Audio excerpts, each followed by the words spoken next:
Great. So everyone, thank you for joining us for our first in a series of how we're looking at the impact of COVID-19 on the investment ecosystem.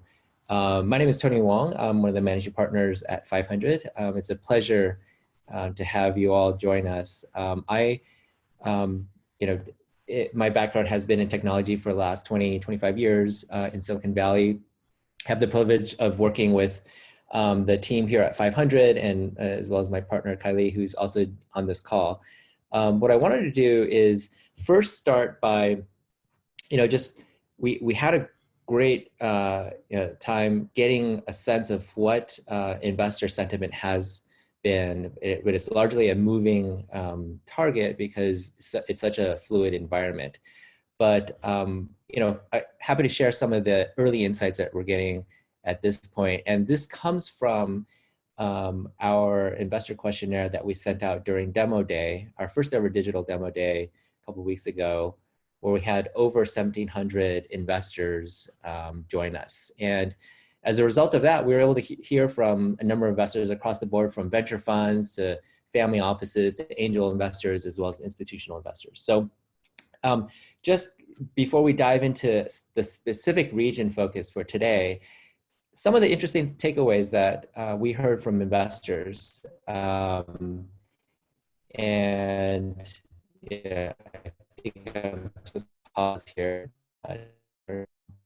Some things that we're seeing here on the impact on the early stage, majority of the investors that responded say that the health crisis is having an impact on their activities or plans.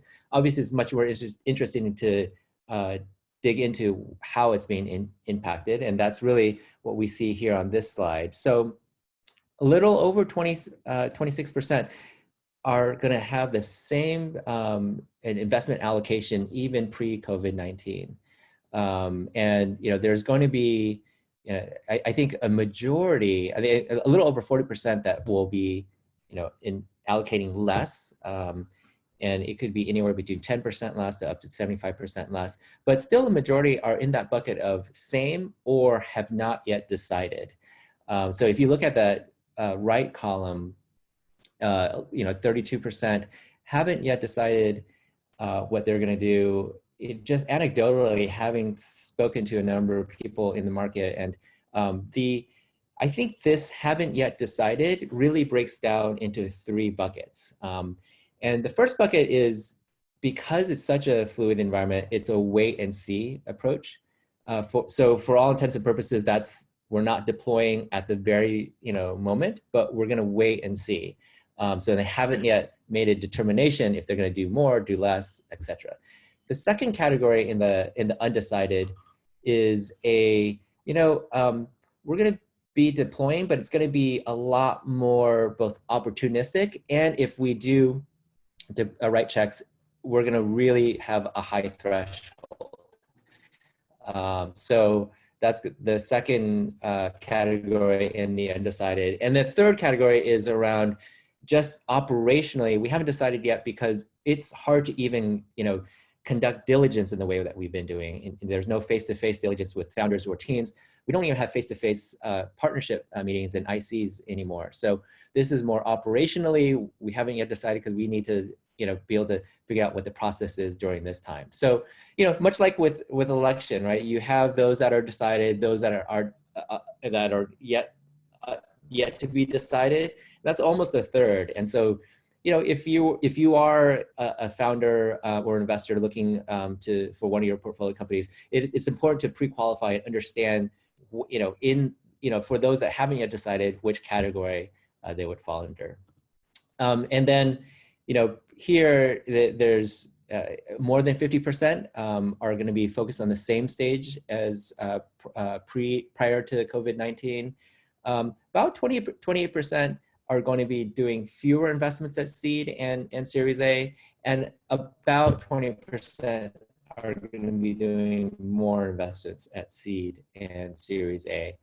And then the last, there's a lot more in the actual survey, which you can get by going to 500's website. But the last one I just wanted to feature here was that there's increased interest in certain categories and sectors that are impacted by COVID-19. The top three there, healthcare, and then second is remote work, and the third, as you see on the bottom, is logistics. Sort of in that next tier, I'd put mental health, mental behavioral health, productivity software.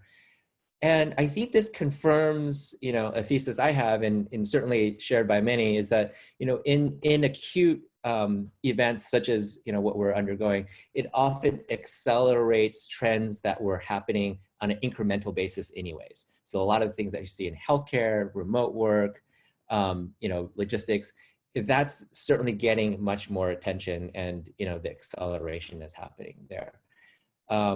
So that's sort of on an overall perspective, what we've been able to get from investors. And, at this point, I'd love to be able to turn it over to my partner, Khailee, who's got some really interesting insights around Southeast Asia and how they've gone through this, as well as other previous and investor climate in the past. So love to hand this over and hear your thoughts around what the current situation might have entail for Southeast Asia. Hey, thank you very much, Tony. Really cool kind of layup over there with like the stats. I think it's very apt. So many of us are at home pondering deep existential questions about our portfolios and how we want to invest, so I'm very excited to have so many of you kind of join us and be part of that inquiry. So I'm pretty excited to share some slides I have over here that like a very detailed version of these slides and this presentation had been shared with our own LPs. Today we've got like a kind of like a lighter version to share with you some of the research that some of the other partners here at 500 have also kind of been looking into, not just externally on an industry level view about how different types of disease outbreaks and recessions in the past have affected the venture capital landscape, especially in Asia, but also how we look inside our portfolio and the ways we look at which companies, which types of portfolio companies are affected, and of course, like how that's going to impact how we invest. So I'm going to walk us through the industry level view and a portfolio level view right now. So, and Khailee, just as you project that, let me just mention to the folks that are joining us, please feel free to just go in and add your questions there. We will have time for Q&A, and I'll have a chance to interject, if appropriate. So feel free to start adding your questions in that chat column. All right, so kicking it off, this cover slide, you'll see that that's how I actually look like when I'm on Zoom, in my pajamas. What you see over here, this is actually a Zoom filter. It just like puts a coat onto me. So I hope you like that very much. So as I mentioned to you earlier, I've started the industry level view and the portfolio level view of how we've been looking at some of these things here out here in Southeast Asia. So everyone's saying that, hey, things are getting worse, things will get worse, but of course, like we need to look a little bit deeper on how bad will it get and when should we time recoveries. It's really difficult to time, but if we can at least be prepared for what we expect as recovery, we at least kind of can take advantage of that. So we looked historically first at COVID versus SARS, right? What was the impact of venture capital in Asia? We saw that during SARS, SARS of course affected China, Hong Kong, and a lot of the connected Southeast Asian economies very, very much. That being said, for venture capital, this CB Insights data showed that the percentage of change in funding amounts and deal volumes did have an increase in 2003, 2004, but it rebounded pretty aggressively in 2005 by 56% increase after SARS was done. For Zika, Zika affected South America very much. And looking at the CB Insights data of the same period where Zika was a big deal over there, the rebound, although like the change in total funding amounts went down by 50%, 49% to be exact during Zika's attack, the rebound was about 400% increase. So those are kind of like disease outbreaks. When we look at depressions in 2008, the median valuation dipped by 13%, but it rebounded to stronger than pre-2008. just a year after. And these are just VC valuations according to PitchBook. Financing slowed down a little bit during 2008. And this is global data, not just US data, where the average number of months it took to close a deal, it prolonged up to 2.4 months. But again, in 2009, when it rebounded, it went back to normal, to the normal kind of time it took. So at a glance, it seemed like SARS, Zika, and 2008 recession didn't really affect VC as bad as one would have guessed.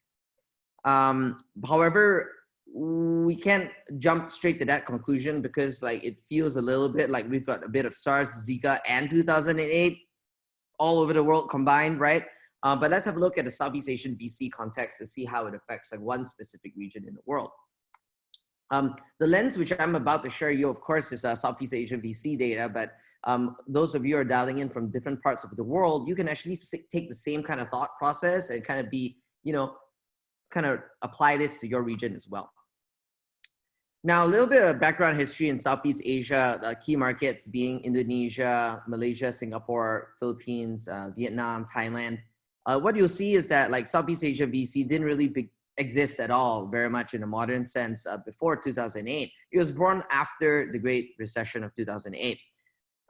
It kind of picked up a little bit. 500 began really actively in 2014 with the 500 Durance funds. And since then, we've had two funds investing in a bit more than 200 over transactions. So you see that kind of like the uptick about 2014 where we came in, and, you know, so this is how the number of deals had increased since we came in. 2019, sorry, like we had almost like 500 plus deals in this region. So it was booming right before COVID, and at the same time, a lot of VCs have also been raising a lot of money. 500 startups have been very successful in Southeast Asia as well, and the second fund, the second 500 Durance fund, was oversubscribed when we went into pre-COVID. A lot of the other VC funds have collected a total of $3.9 billion of undeployed capital pre-COVID. So you see that like although in other words, like Southeast Asian VCs, like although we don't have the experience of navigating through recessions, but it appears that like a lot of us are equipped with a lot of money to weather the storm. So the next question then becomes, well, these VCs and ourselves included, will we continue to invest during COVID and post-COVID? And should we? In 2008, it appears that like the recession in the US at least birthed what was looked at as a golden era for entrepreneurship. 2007 pre-recession, Dropbox, Tumblr, you know, things were good. Beats by Dr. Dre, you know, they're kind of cool companies being birthed. But during the recession, 2008 itself, Airbnb, GitHub, Twilio, Yammer, right after 2008, WhatsApp, Slack, Pinterest, Square, Uber. Like it was a golden era that produced a lot of great companies. Now in Southeast Asia, we're seeing a little bit of that type of behavior where a lot of good companies are forced to become even more resilient. And we do see a lot of new companies actually being born as we speak. So the deal activity, like you'll see pre-COVID in Southeast Asia, reflects very high levels of activity. We're talking about in January, 31 deals worth 160 million. February, 35 deals worth 1.1 billion. March, 26 more deals worth 1.3 billion going in. 500 startups. We're very, very lucky where our Durance funds, our companies over here in January from Faithful, StoreHub, and Homage, you know, we've raised collectively a bit more than $20 million. In February, Grab raised, one of our star unicorn companies, decacorn companies, like to be exact, raised $856 million in February and March. Horangi, iPrice, and Novacall, they collectively raised more than $30 million. So, you know, like a lot of fervent deal activity. So a little bit of a summary of our perspective here is that, to recap again, most Southeast Asia VCs have not navigated through a recession, but we have a lot of dry powder to weather the storm. We believe that when the industry does bounce back, it will bounce back pretty aggressively. And number three is that there's a lot of opportunity investing in these times. It may be a golden era for us as well. That's what we're hoping. We're seeing some early signs of that. And we will be alert and cautious of not to over deploy capital, but we are still in the market. In fact, 500 Dirhams had actually cut 3 checks in the past 3 weeks, and we will continue to kind of look out for great deals. So I think that kind of summarizes a little bit of the industry level view and the lens we looked at as well. I'm gonna go on to the portfolio level view. Tony, should I stop here and take a couple of questions, or do you think I should go on to the portfolio level view now? Maybe if you go to the portfolio level view, I do have a question teed up, around some of the areas of interest. So once you're done with that, I have a couple questions we can, Okay. take it from there. And feel free, those on the call, to continue to drop in questions. Yeah, thank you very much for those of you who already have. I wish we could kind of give out prizes and stuff, on this, but we're being thrifty. It's COVID time, right? So, okay, let's go. Portfolio level view. This is our framework for how we're monitoring the portfolio companies. We have 2 sets of considerations. The first layer is the business focused considerations. The second layer is our founder and human considerations. So for the business focused considerations, we look at how many months since they last raised money, how much runway they have left pre-COVID, what is the net asset value contribution of each of these companies to our portfolio?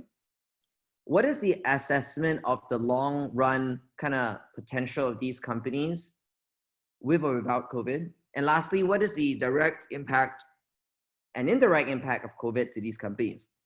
Now, the combination of these 5 business focused considerations, it allows us to prioritize which of the companies we should kind of dive in and spend more time to help manage cash and assess funding opportunities. The second layer of considerations, which are the human and founder considerations, is, are these startups founders going through crazy levels of stress, and how can we offer to lend an ear? And interestingly enough, a lot of executive coaches have been volunteering free pro bono time to spend time with business executives and startup founders. And so how can we kind of wire up therapy, if you will, for some of the startups and founders? And the second one is that which of these founders are helping to fight COVID impact in any way? So we can highlight their efforts and divert more resources, helping them find opportunities to scale in their fight against COVID. And you'll be amazed of the kind of companies and how they've been deploying technology to fight COVID. I'll touch a little bit on that in our portfolio level view as well. Now, kicking into things, the first 3 considerations under the business focus considerations, which is months since last raise, runway left, and net asset value contribution to portfolio. Combining these 3 considerations, we have actually during our LP focus forum, we have kind of broken down our portfolio into different categories, and we're kind of very how do you say, I wouldn't say we're relieved, but I think we're very assured that a majority of our companies have raised a lot of money before COVID, so we're like, okay, whew, like at least they've got some money. But that being said, like those of them who have not raised very recently and a lot, they will be benefiting a lot from 2 different strategies to prolong the runway. Sequoia has been very vocal about their cash conservation strategies. SoftBank have been very vocal about cash injection strategies, which is, I think, what they're very well known for. And so both these firms kind of highlight 2 ways to really prolong runway. And of course, we should deploy both strategies to give our startups maximum amount of probability to weather the storm, however long that may be. Now, the other 2 business considerations of the direct impact on COVID and the long run potential, this is a bit of a matrix of how we calibrate on a not so abstract level on how each company is differently affected by COVID. So on the y-axis, we'll see that when a company has more physical interaction required to gain access to a product, and then at the bottom of the y-axis, you see that no physical interaction is required to access the product. Now the x-axis, you'll see B2C, where there's like high volume of customer interactions, and B2B, where generally there's like fewer numbers of customer interactions. Now, when you put this onto a matrix, you'll start to see that the highest risk ones are those who you require direct physical interaction to gain access to their products, and that you need a lot of those for the business to succeed. Travel and hospitality, e-scooters, these are the most highest risk, highest impact industries. When you look at the lowest risk one on the opposite end, on B2B, where you have like very little physical interactions, and you don't need that many customers, like those have the lowest risk. And naturally, segments like enterprise SaaS, those things, like you can just go online and pay, and and you may not be affected that much. And in fact, you may benefit. That being said, though, there are a couple of things which are a bit more nuanced and less obvious about this matrix. Is that media? A lot of folks think that because all of us are stuck at home in a lockdown, that you'd be consuming a lot of media. So naturally, that media should, be benefiting from lockdowns. But a lot of media actually, their revenue comes from advertising dollars. And because more people are consuming media on their sites, server costs and site maintenance, the cost of operating a business actually goes up. But advertisers are pulling back ad money, and so revenues go down.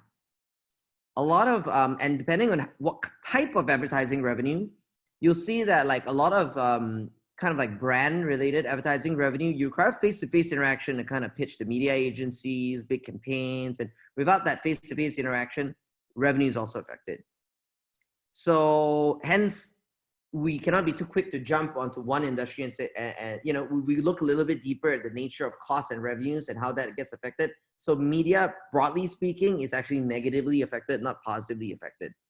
Exceptions are those like Netflix, of course, where you kind of just pay online, and I think stuff with paywalls and all that, some folks may want to end up paying for the paywall, and so again, very nuanced for each industry, but very broadly, this matrix kind of at least gives us high level guidance for us to zoom in a little bit deeper. Using this matrix, like we have kind of chopped up our portfolio and kind of did little hotspots, yellow, green light, red light, orange light, and then so we can like zoom in on that. And I think you can use some of this lens to your type of investment lens as well. Now, not all startups are victims. Some of them are beneficiaries and some of them are part of the solution. Here I've got a bit of like a wordy slide, but I'm just gonna pick out a couple of examples. What you'll see is that like the entrepreneurs that are being backed in this generation, they'll surprise you with all kinds of crazy ideas. That's why they created these startups in the first place. So a lot of them like pivot their companies in like 5 to 6 days, and they're running different promotions that turning the businesses around 360. So a lot of stuff is surprising and unpredictable. So I'll just pick a couple of examples. Like we've got a restaurant supply company called Food Market Hub. So what they do is that they give you restaurant supplies. So this type of business model all around the world has produced some unicorn business models. And so these folks like, well, if restaurants, some of them have shut their doors or are not buying as many supplies as they used to, they took like 5 days to kind of like create different bundles and packages for people who want to buy large amounts of groceries for their homes if they're kind of fearful and stocking up. So you kind of get the disaster bundle, So you want like 50 cans of beans, go for it, right? So they create these bundles and they pivoted that way and they managed to kind of rack up a lot of revenue. So we've got these two other companies. One of them is called GoGet, which is a dispatch company out in Malaysia, where they take freelance dispatch marketplace. And then there's another company called StoreHub, which is a F&B, like a food and beverage restaurant point of sale service. Now, during point of sale service for food and beverage, nobody's going to restaurants if there's a lockdown. What StoreHub did was to reach out to GoGet and say, look, let's launch an alternative food delivery company where we take a combined technologies. People can order online, dispatch will come and pick it up, send it point to point. And in 1 week, they created an alternative version of Grab Food or Deliveroo, Food Panda. How do you build a Food Panda of 500 restaurants in 1 week? Well, that's what they did. So, I mean, I just pick out a couple of examples, a ton of these examples when you dive in, and it's really, really encouraging to see what founders are capable of. The second bucket over here is that some companies are literally part of a solution. And the third bucket here is some are doing what they can to help communities. I just want to pick the third bucket real quick because it really moves me. Here, a picture on the left, you'll see in some countries, a lot of the food banks and soup kitchens that feed the homeless, their operations are halted by the governments as well because you don't want crowds of homeless people coming together to kind of collect food from a pickup point and so on and so forth. However, like this dispatch company GoGet that we mentioned earlier, like they were involved in using the freelance marketplace combined with the food distribution. Like every night, hundreds of homeless people are being fed hot meals.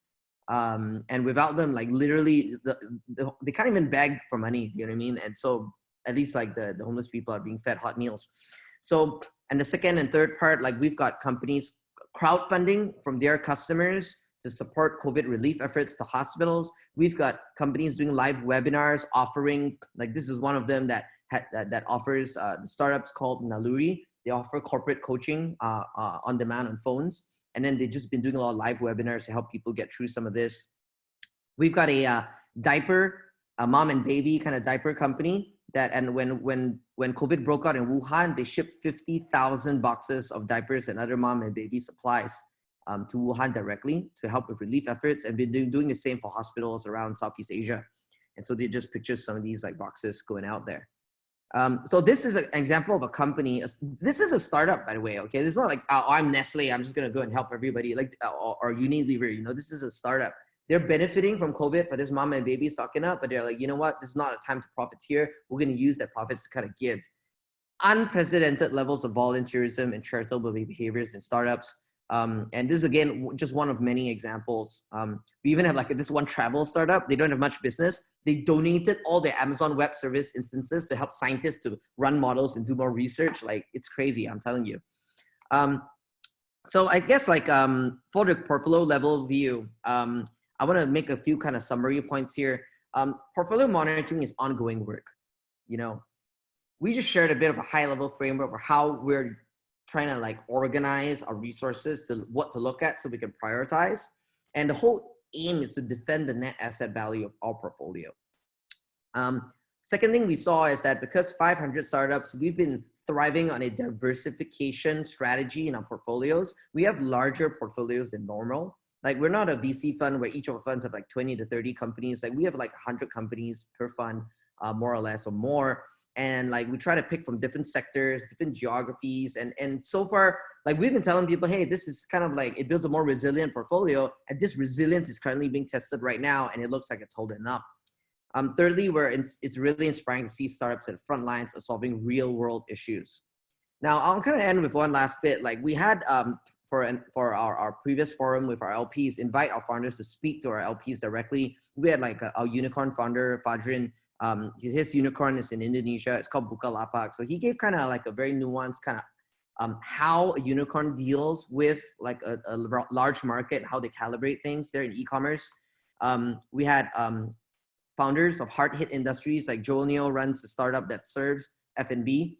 Red Doors is a travel and hospitality related startup. They're growth companies with raised tens of millions of dollars, doing hundreds and millions of sales. How do they fare in a COVID environment in travel and F&B? We had like founders like Jonathan, like he was a former UN health advisor to the previous general secretary of the UN, Ban Ki-moon. And he led healthcare at Palantir, and he built this big data company that is in the front lines of helping 25 different governments fight COVID right now. Like, he came to speak to our LPs. We had Dennis, we had Vikra, like who run different companies. Like, one's in pharma logistics, another one is in peer-to-peer crowdfunding. These type of companies are in the front lines of helping fight COVID. Their companies have revenue increases up to 5x because of what's going on. But like, you know, so they can't join us here today. However, like I memorized everything they said, you know, so if there's anything that you want to ask, you know, I can try to like turn my voice into their voice and imitate them if you wish. So I'm going to stop right here and kind of Tony, like I think you've got a couple of burning questions from people on the panel, and you may have some yourself, and happy to take those questions and answer them. Yeah, thanks, Khailee. I got a lot of questions, and also before I turn a question to you, Khailee, I do have a few observations about this current period. Appreciate your thoughts around how Southeast Asia went, and different regions went through Zika as well as SARS. I've gone through sort of the 2000 bubble as well as the 2008 financial crisis. And the difference really there is that I think with the dot-com bubble, it was very specific to technology. Whereas 08, it was very much a financial driven crisis. And so in the question, outstanding is like, okay, is this going to be more like a, targeted technology pullback that we saw in 2000, or is it just going to be, just global, but really driven by the financial sector in 08? And the difference is, I think, if you look at the downturn in 2000, that really took technology a long time to get out of that. So if you look at the top quartile net IRRs of venture firms that were deploying during 2000 and 2002, right during that recession, the average net IRR top quartile was about 1%.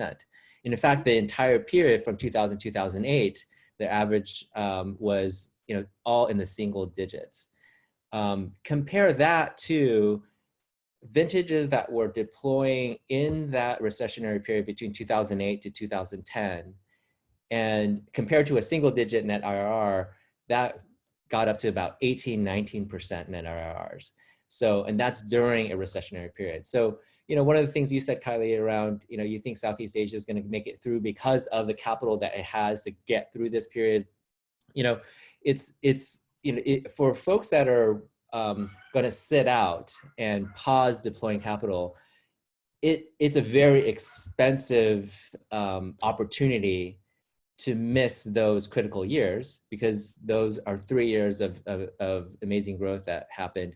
And of course, you could say, well, that was 10 years, that was a unprecedented bull run, but those are 3 years of that bull run. So that's, it's an open question around, the investors that are holding back, to take that trade-off.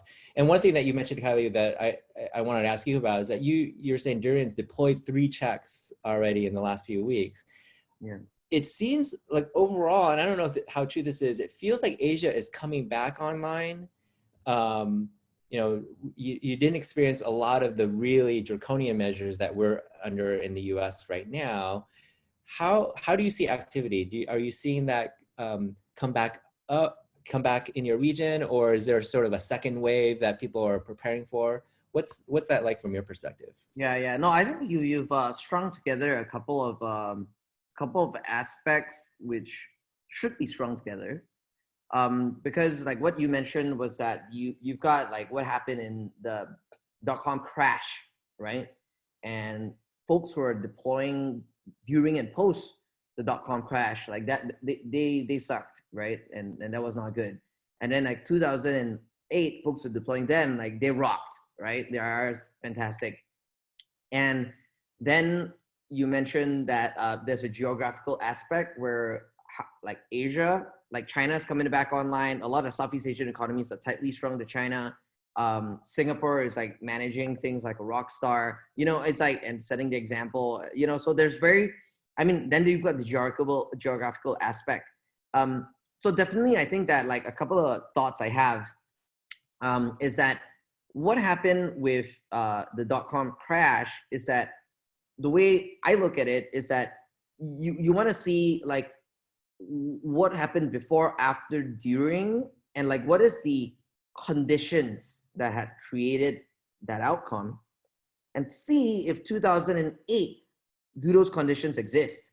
And then we look at now, do those conditions exist, right? And then if the conditions exist, we may get that outcome. Now for 2000, the .com crash, like that, I'm of the position that was really special. That was a very, very special time And the only time I've seen that kind of condition exist, and of course, like I was like 15 years old when the dot-com crash happened, and so but I was already a freelancer building websites, right? That's my kind of side gig, right? So I was watching that closely, because some of my clients like were not able to pay me, right? So it's like I was deeply impacted. My allowance, my pocket money was impacted, right? So I'm looking at that is that a lot of folks overpaid for what is a fantasy opportunity. The total size of people who are online back in the dot-com crash is, I got to go back to the natural numbers, but you can expect it to be like 2% of the amount of internet users there are today. Do you know what I mean? It's like there's like almost 3 billion internet users right now. Back then it's like 300 million, like really, right? Or less. And so there's this like fantasy market size then. So the only time that conditions exist was during the ICO boom. When ICOs with these tokens and like the value of the tokens and the people who would use these tokens, like there was like a fantasy level valuations is happening in both instances. I've not seen that since. The kind of valuations that Southeast Asia and Asia is expecting are built on real internet users and real transactions. So just to give some of the global folks some kind of context, Southeast Asia as a region has more mobile shoppers than the United States. More mobile people shopping on phones, transacting with their phones, more mobile shoppers in the United States. So it is a very large region, and there's still 2/3 of the region is still kind of not online buying yet. And they're getting online every day. So you already have a online shopping audience, which is bigger than the US, and it's growing way faster, where US has peaked in terms of mobile shoppers for quite many years. So the macro condition is really different from like the dot-com boom and dot-com bust and so on and so forth. Now, when we look at when it was stringing together 2008, the 2008 recession was global. And so those conditions may exist here today. And like the nuance of this is that, a lot of us kind of get screwed by this. But what is really interesting is that from 2008 till now, a lot of governments and central banks have learned how to calibrate their economies. They learn a little bit better. I don't know if they're going to do that well. I'm not a central banker myself, but I had been speaking to a bunch of central bankers in the past week. Like, I'm not going to be able to like kind of reveal identities of folks that I've been speaking to. But one thing that I have learned from those being part of those conversations was that central bankers before 2008, they did not collaborate. During 2008, they talked to one another. Hey, I'm doing this today. Oh my God, it's working. Hey, you can try this. Hey, I've tried that. Oh, that doesn't work. Every day they were syncing up with each other. You had like a collective of people, governments trying to be better at things. And now what's happening when crisis is happening again, they are communicating in real time. Hey, you do this, I do that, let's do this, let's do that. The banks, they're working with one another across countries in Asia. Hyper collaboration. And so because of this, like, I think that, like, of course, things is going to get a little bit worse, but maybe you can see that maybe they'll manage it a little bit better. But if, let's say, we get as bad as 2008, that condition exists, but the macro condition of the market, that is still ripe for rebound. That means you got a temporary drop in the economy, but you have a market that's ready to buy, and you've got like funds that are ready to deploy, who are cashed up and ready to go. So what you want to do is that, you can ride it out a little bit, pick a couple of gems, and you pick the right companies at the right price, because founders are just saying, hey, I'm not here to negotiate. Just give me whatever money, whatever valuation. You get it cheap enough. And when that rebounds, you may almost see a buying frenzy for the hottest, most resilient startups. And you may see a big valuation uptick. If you're an angel investor on the call, you're like, okay, maybe I'm going to like invest now. I'm going to sell later when the uptick comes. Or if you're a VC, you sell now, okay, raise that, get the IRR markup, maybe the next round you sell in secondary, or maybe the company's great, you want to ride it all the way. Like, those scenarios are things that are on our minds as we try to overlay a couple of these things. Technology, market sizing, timing things out of the economy, as well as geographical conditions. So thank you so much. I know it's kind of a longer answer, but I hope this gives a bit of nuance in the way that we need to think about things. Good. Thanks, Khailee. I will go to, there's a few questions. I'm going to read through some of them and then, throw it to you to see which ones you want to tackle. Morgan asks, are you seeing more VCs scouting privacy and data security companies for rounds during or immediately after COVID? So it's a question around, the activity in sectors. Are you seeing more interest around privacy and data security?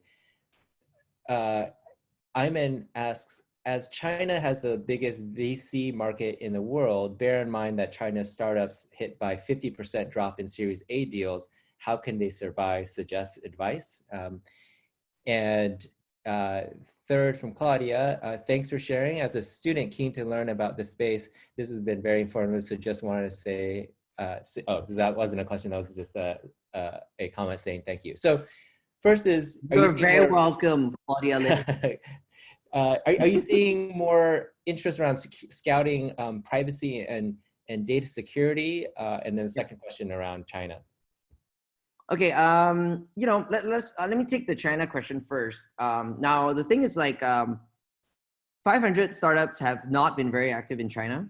I mean, some may look at it and says, oh wow, we missed out on a whole generation of like hyper unicorns and so on and so forth, and and that may be true in some sense, but I think 500 has also kind of like been a bit a value hunter in a lot of ways. And so when we were looking at international back a couple of years ago, we saw a lot of opportunity in Southeast Asia and a lot of other markets, and China has always been very expensive to enter.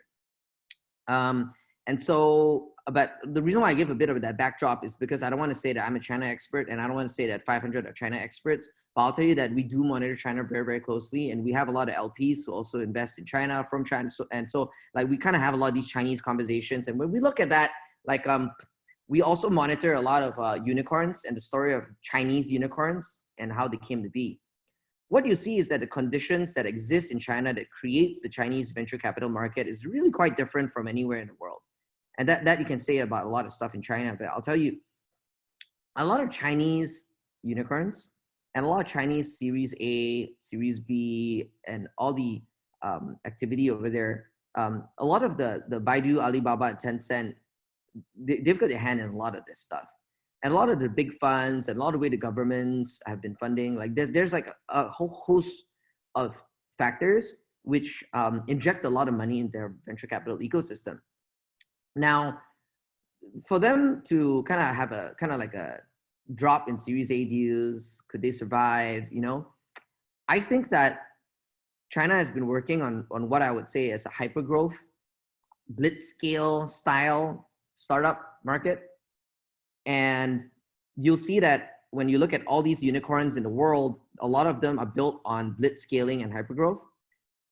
Meaning, it's like you have a monster truck. You're trying to go from A to B, right? It's big, unstoppable monster truck, but you guzzle a lot of cash, right? Is that type. So you're not like a Prius or some really lightweight, lean Toyota Prius that gets from A to B. You're like this big monster truck. And when you run out of gas, either you turn the monster truck into a Prius or you just stop going, right? So similar to the rest of the world, like whether you're a monster truck or you're already a Prius, the Prius doesn't have to do that much. They're gonna glide through, but the monster trucks are trying to become Prius. Like that's gonna be even more pronounced in China. It's gonna be even more pronounced for any company who has the same China dynamic of relying on incredible amounts of capital. So in Southeast Asia, where I'm more familiar with, you see Gojek and Grab, our portfolio company Grab, like they're like the bigger monster truck type companies. They're like the cash guzzling type unicorn, and they've, they're doing what they can, and luckily they've raised like a ton of money, and so they're trying to lean themselves and trying to like create more revenues and use their size to kind of grow. So I would say that the younger startups who are not in that position, like some of them will fire a lot of people, some of them will shut down. Like that's, and other than that, they'll have to lean out. But I want to say something about this. So a lot of people have been looking at unicorns and studying a lot of these startups, and they're always looking at these cash guzzling unicorns. So 500 startups, we have 18 unicorns across the world. 2 of those unicorns happened just in the past few months, Flywire and Udemy. And what you'll see is that 500 has a lot of unicorns which are not really cash guzzling unicorns. It's a different breed of unicorn. like, I haven't given it a name yet. Like, I'm still doing some research on this. Like, we're kind of like thinking, calling it like sleeper hits. And we're gonna talk a little bit more about this, but we have a lot of very lean unicorns. They're like Toyota Prius kind of unicorns. What I mean is like, it's like, say Udemy, you know, they're not as largely celebrated in the way Airbnb is celebrated. So maybe other VCs, they're like, oh yeah, we're investing in Airbnb. You know, they're kind of like looking at potentially laying off a lot of staff right now, right? But the lean ones, they became unicorns on profits. Credit Karma, one of our unicorns, they were profitable for many years and they were surviving a long cohorts and they're lean and profitable. And then they got sold for $7 billion. They're like sleeper hits. You don't hear about them much in press. They're like introvert unicorns, if you will. Right? Heads down, doing work, out of the news, profitable, boom, boom, boom, boom, boom, pow, exit, right? So we've got a lot of those. And so that type of unicorn is not studied very much. It is not in the press a lot. And those kind of unicorns are, I don't know, maybe a lot of them are in China too. But I would say that maybe you'll probably not hear about them. They don't want to talk to you. They don't want to talk to the media.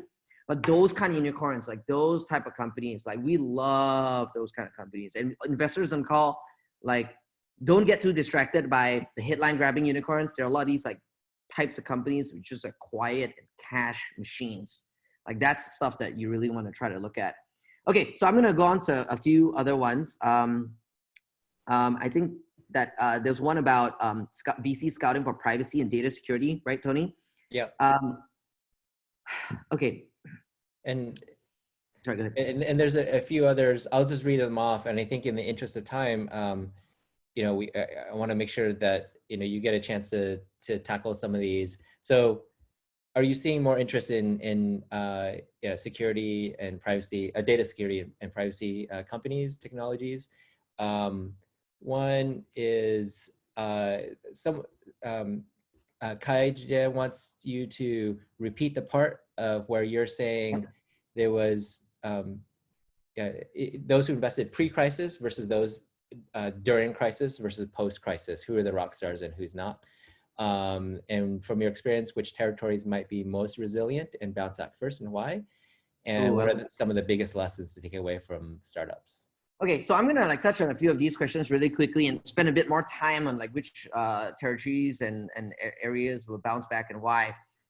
Because we have actually, for our LPs, we had a entire session on like which areas to invest in that we want to invest in, like when things recover.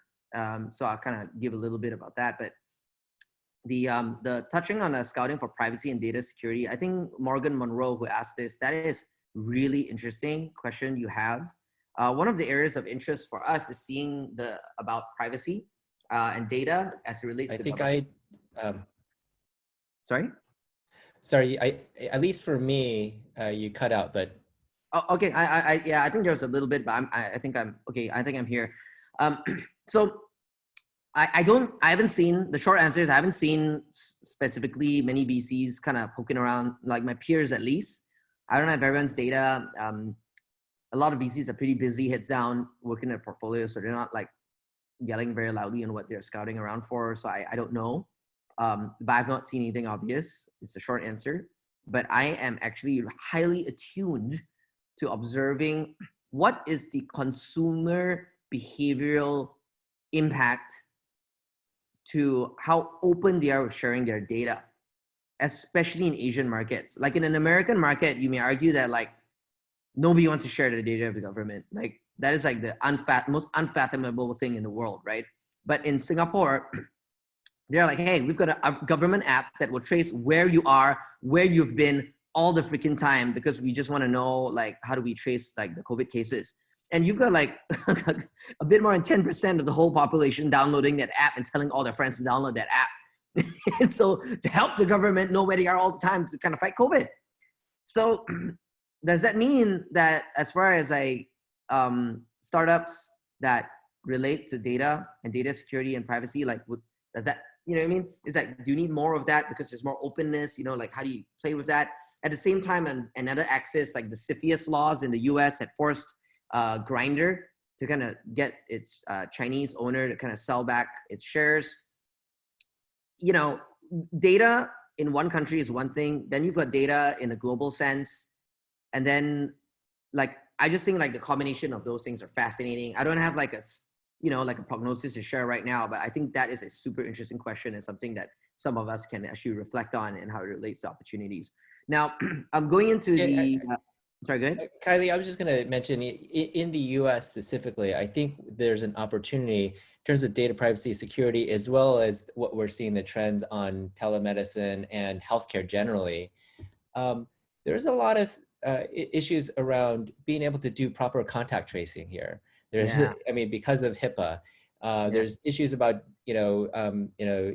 governments cooperating with telecoms and carriers to be able to get information about where infected people are.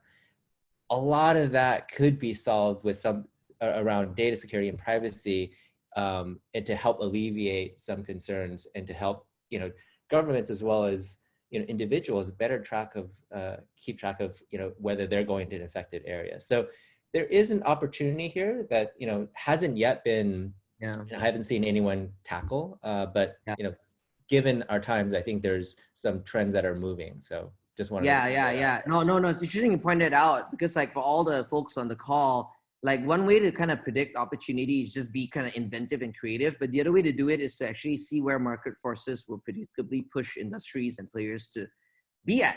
And so the way market forces are pushing for data security is that like, and then here's $1 billion, like all of you who joined in maybe have $1 billion idea over here, but where this is pushing is for like a trustable standard for data encryption.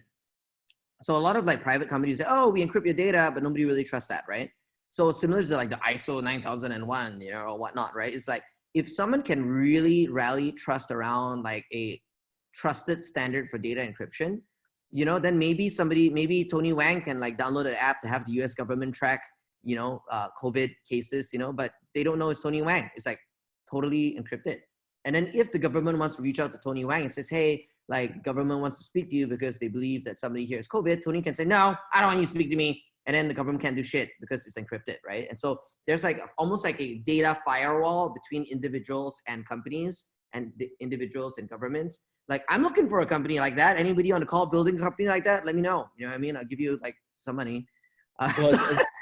Sounds like Morgan likes that idea. He might be tackling it. Says that's $1 billion idea. So that's it, Morgan. You build that company. You talk that. We'll talk. Your people, my people. Let's talk. Okay. So like for the next a couple of questions, just to be able to touch on some of those. I think K-Mark, for the repeat of pre, during, and post. Who's rock stars, who sucks, and all that. Like that's relating to like the VCs who invested post.com bust. The top quartile was like 1%, I think, Tony, according to some of the data you've been looking at. And then those who were investing during and post 2008, the top quartile was 20+% net IRRs. So it was like in reference to the folks who are investing pre and post, like during those two different pockets of boom and of depression. And the key difference there is that, the dot-com bust was specifically targeted towards technology, whereas the Great Recession in 2008 was just more general and originated out of the financial sector. And boy, does it really change the performance of these funds that are invested in technology. Yeah, so I hope Kai Mark, like hopefully that helped you with that. Okay, Tim Mixture, from your experience, which theories might be the most resilient bounce back experts and why? Okie dokie, here's a big one. How much time do we have? It looks like we got 1 minute on. Well, we got 1 minute, and this might be a good way to plug. We will be exploring other territories. So this is a great focus on Southeast Asia. We will be exploring other territories. So keep track of this series. And maybe as a closer, maybe not so much territories, because that's something that we want to be able to surface as we explore the different territories, but maybe as a sector, right? Like, what are the sectors that you're excited about that will bounce back first, and what's that timeline look like for you, Khailee? And then we could wrap it up. Yeah, perfect. No, this is great cliffhanger right there. Like, tune in for the next episode. but in all seriousness, like that is probably like a gem of a question, because that's something that we monitor so closely. I'm looking at the attendee list over here, and I see like some of the 500 Durans LPs who have attended our LP conference, we had an entire session dedicated to our research on which opportunity sectors will emerge. And that's the stuff that like every week we're trying to update our mental lattice work, if you will, with like where we should be looking at. And maybe we're right, maybe we're wrong. So what I'll do to touch quickly is that I'd love to share with you how we think, right? And then from how we think, then you can adjust that framework and then maybe you can identify some things. So here's how we think about it. On a high level, which is the opportunity territories and the opportunity sectors? We need to ask ourselves again, what are conditions that create opportunity? One of the deeper conditions that I always fall back onto is what are buying behaviors of the customers, that people forking out with the real dollars, right? I don't say, oh, healthcare is hot. No, I'm saying, okay, you know what? Healthcare where, who, what are hospitals willing to pay for more stuff? Like when you say telemedicine is something, right? Telemedicine who? Like which, is it the middle, upper? Is it like, you know what I mean? Like where, like who's going to be paying for what? So when we look at that, we look at post-consumer trends, post-recession consumer trends. There's a great deal of study. Harvard Business Review published a good one. Like you just Google for post-recession consumer trends and you can dig into that research, right? And have a field day. That's at least like a $10 million idea for some of you here. Like dig into that because you'll see there've been a lot of nuanced research on post-consumer trends where some sectors actually bounce back faster than other sectors. And some sectors are permanently changed for many years. So to give you a bit of tidbit, extreme thrill seeking, like bungee jumping and stuff like that, post 2008, like that sector never really recovered.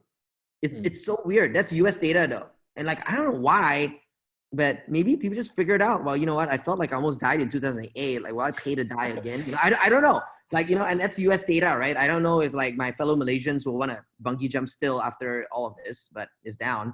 First thing they do after lockdown, let's go bungee jumping. I don't know, right? But like, at least historically, there's been some research on post-consumer recession trends. I'll give you another data, which is super interesting. Fashion for the middle, upper. Some Asian data that we've looked at suggests that sector bounced back pretty quick. Give you a couple of tidbits here. We were talking to a founder of a sneaker company, and we were looking at a founder of a shoe company, which is not like the kind of like high-end sneakers. So for shoes, you're in lockdown. You don't even wear shoes. What are you talking about? I'm wearing this with my Zoom, tux filter or whatever, but I'm not wearing any shoes, people. Surprise.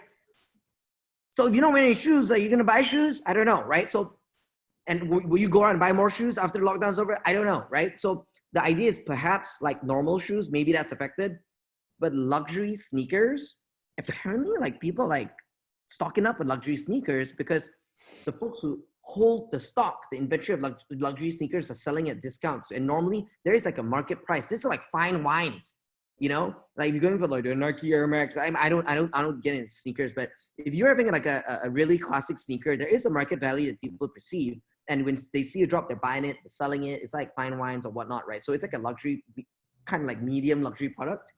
So apparently like sneaker transactions are going up, at least according to the founders that we're seeing their transaction data.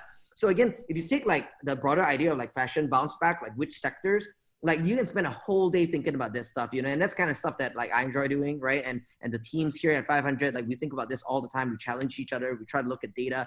That's what our jobs are as investment managers. But again, which areas are there of opportunity to bounce back? I think that like broadly speaking, enterprise openness to use technology. So many board members and CEOs of old and stodgy companies, they're using Zoom for the first time, and they're like looking at, if their nostril, the test is if their nostril is too close to the camera, they're kind of like new to all of this. And so take note, right? And so the kind of the nostril Zoom consumers, maybe they'll be using something else with their nostrils, right? So I think that larger enterprise adoption is one way to a sector very broadly. But again, then you look at it, which kind of sectors, like, and that's a lot of fun. That's all the time we have. I know we've crossed like an extra 5 minutes. But Tony, thank you so much for having me on this call. I love talking about this stuff, and we have a lot of work to do as a firm. We have a lot of, like, my team has never worked this hard like historically, like we've really come together, not just to see where areas of opportunities are for our investors, but also to work with our companies to actually help fight COVID. I think to end on a certain note as well, like a lot of us within first degree or second degree have folks affected by COVID. And like this thing is like a really big deal, right? And so I think looking for opportunities and where we can help is literally quite 50% of a lot of the time that we think about as well. I know that our Slack channels here at 500, we have like a Slack channel, but our staff members are donating or kind of connecting the dots. You know, there's a lot of folks who are suffering out there. Well, whether it's like food runs to the homeless or whether or not it's getting supplies to specific hospitals who specifically need it in a specific hour. All of us on this call, there's so much we can do that. Right? So, yep, thank you so much. You know, look forward to the next sessions that we'll have. We'll hope to do more webinars so we can expand on some of these topics as well. Yeah, thanks so much, Khailee. It's clear that you have, you know, I really always appreciate your energy, and it's clear that you have a lot of passion for what you do, and that's why I really enjoy working with you. This is a really important time, and we appreciate all the folks that joined us for this conversation, and hopefully, you know, we'll see you next time when we explore a different part of the world. So thank you for joining us, and good evening, or have a good day, everyone, wherever you are.